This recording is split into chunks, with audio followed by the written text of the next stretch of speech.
Tu penses que vendre des produits digitaux, c'est créer un fichier une fois et encaisser de l'argent en dormant? Dans cette vidéo, je vais t'expliquer pourquoi cette croyance peut ruiner ton projet, et surtout t'éviter les 7 pièges mortels qui font chuter 90% des vendeurs débutants. Piège numéro 1, le mythe du 100% passif.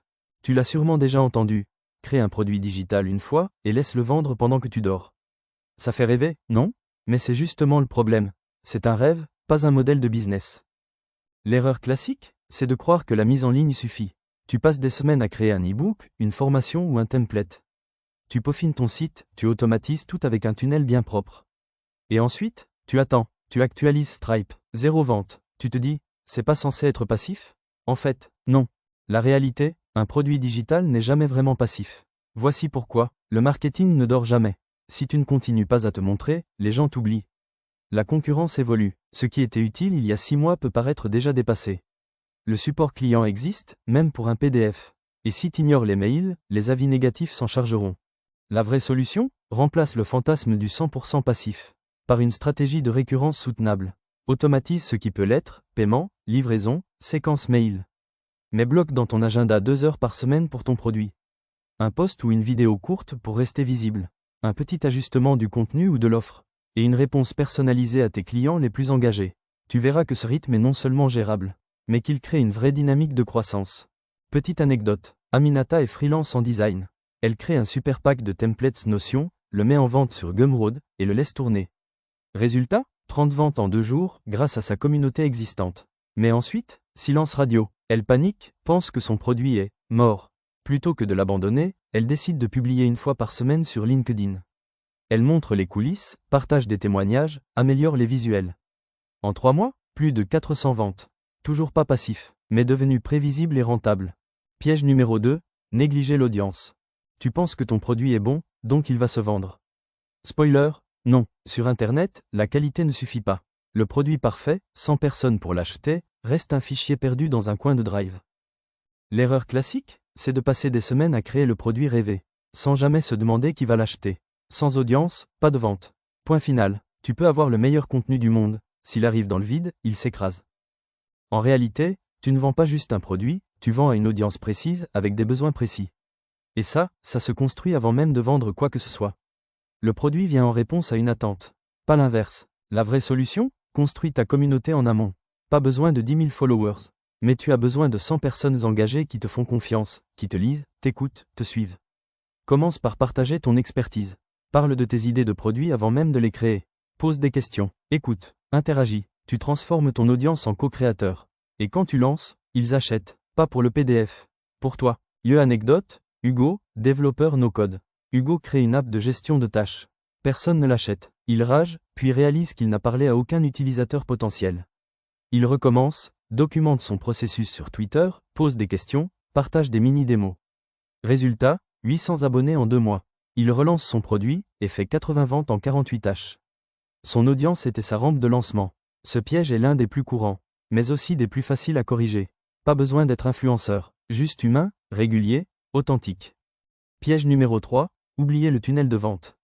Tu as un bon produit, tu as même une petite audience, mais personne n'achète. Tu te dis, ils sont intéressés, pourquoi ils n'achètent pas? Simple, parce que tu ne les accompagnes pas jusqu'à l'achat. Et sans chemin clair, ton prospect se perd. L'erreur classique? Balancer un lien Gumroad ou une page produit en mode « Hey, j'ai sorti ça ». Et attendre. Mais la vérité, c'est que ton audience a besoin d'un parcours clair, pas juste d'un lien. La réalité, un prospect ne passe pas de « Je te découvre » à « Je sors ma carte bleue » en 30 secondes. Il faut le guider, capter son attention, éveiller son intérêt, lui montrer la valeur, répondre à ses objections, créer le déclic. Et ça s'appelle un tunnel de vente. Piège numéro 4, sous-estimer le marketing. Crois que la qualité de ton produit parle d'elle-même? C'est faux. Sur Internet, ce n'est pas le meilleur produit qui gagne. C'est celui qui est le mieux expliqué, montré, partagé, raconté. L'erreur classique? Créer une offre brillante, la publier, et ne pas en parler. Ou alors, une fois, en espérant que l'algorithme fasse le reste. Mais devine quoi? L'algorithme n'est pas ton associé. La réalité, si tu ne fais aucun marketing, ton produit est invisible. Et personne n'achète ce qu'il ne voit pas. Le marketing n'est pas une option, c'est le moteur de ton produit digital. La solution concrète? Tu n'as pas besoin d'un budget pub énorme. Mais tu dois choisir une stratégie visible et t'y tenir. Tu as 3 leviers puissants. Contenu régulier, post, vidéo, newsletter. Publicité ciblée, même à 5 € jour. Email marketing, pour créer un lien fort avec tes prospects. Le secret? Répéter, encore et encore, ce qui est évident pour toi, est souvent inconnu pour ton audience. Une anecdote, Sarah, experte en finance perso. Elle crée un atelier digital ultra utile. Mais zéro pub, zéro contenu. Résultat? 3 ventes. En 3 mois, elle recommence. Elle lance une mini-série de Reels, partage des extraits en stories, envoie des mails avec des conseils pratiques. Résultat? 250 ventes en 6 semaines. Son produit n'a pas changé. Sa visibilité, si. Retiens bien, le silence ne vend rien. Le marketing, ce n'est pas forcer la main.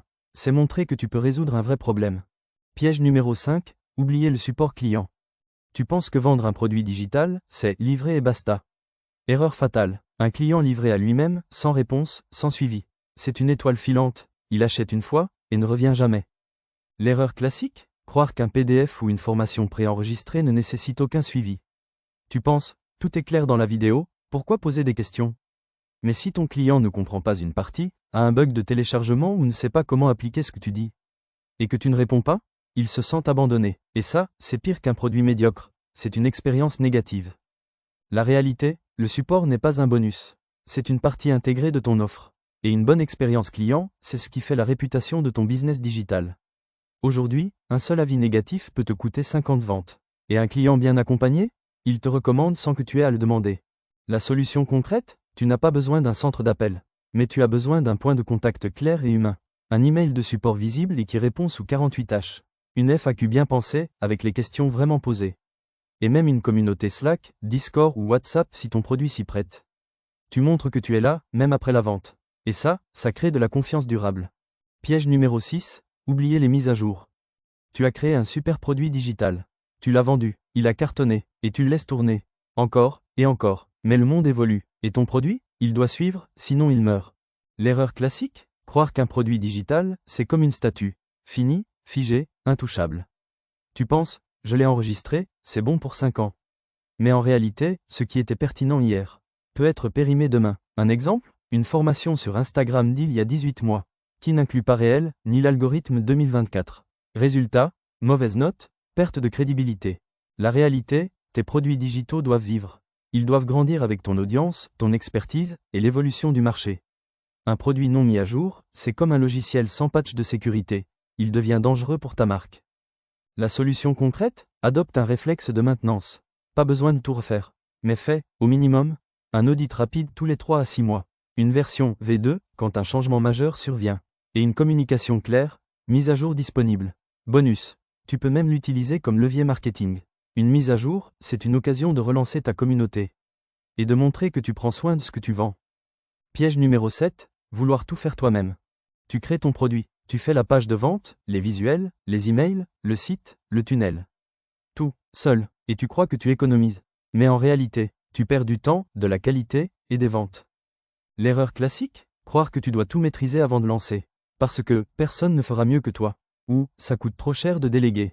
Mais en fait, ce que tu gagnes en autonomie, tu le perds en impact. Parce que pendant que tu passes 3 jours à bricoler un logo sur Canva, tu ne vends pas. La réalité, tu es entrepreneur digital. Pas graphiste, monteur, copywriter, développeur, customer support en même temps. Vouloir tout faire seul, c'est comme vouloir cuisiner, servir et animer la salle d'un resto à une seule personne. À un moment, tu vas cramer. La solution concrète? Identifie ta zone de génie. Ce que toi seul peux faire, enseigner, créer, vendre. Et pour le reste, fais simple. Des freelances sur 5€.com, Fiverr ou Malte. Des outils no-code avec templates. Ou même des partenariats avec d'autres créateurs. Chaque tâche déléguée, c'est du temps gagné, et souvent de la conversion en plus. Encore une petite histoire pour Aminata. Au début, elle faisait tout elle-même. Design, page de vente, promo. Ses ventes plafonnaient. Un jour, elle investit 250 € dans un designer pro pour refaire son branding. Résultat? Plus 300% d'engagement. Plus 200% de vente. Les gens n'avaient pas changé. Mais la perception, si. Tu veux scaler? Tu dois déléguer. Créer seul, c'est possible. Réussir seul, c'est rare. Et parfois, investir un peu vaut bien plus que d'économiser beaucoup. Si tu veux vraiment réussir dans le digital, il y a une vérité que tu dois accepter. Il n'y a pas de raccourci. Oublie les vidéos qui te promettent 10 000 € en 3 clics. Oublie les titres « Réveil à Bali »,« Revenu passif à vie ». C'est du rêve pour faire du clic. Pas du business. La vraie réussite, elle est moins sexy, mais bien plus solide. Elle demande de la patience, de l'engagement. Et la capacité à apprendre, à rater, à recommencer. Encore mieux, tu devras investir, en temps, en énergie, et parfois en argent, pour déléguer, t'entourer, monter en gamme. Mais si tu fais le taf, si tu poses des fondations solides, un bon produit, une audience, un vrai tunnel, un support, du marketing. Alors là, oui, tu peux créer une machine digitale rentable et durable. Si ce message t'a parlé, like cette vidéo, abonne-toi pour recevoir du contenu sans bullshit. Et partage-la à un ami qui mérite de réussir, mais qui croit encore qu'un PDF suffit. Le meilleur moment pour lancer ton projet digital, c'était hier. Le deuxième meilleur, c'est maintenant. Alors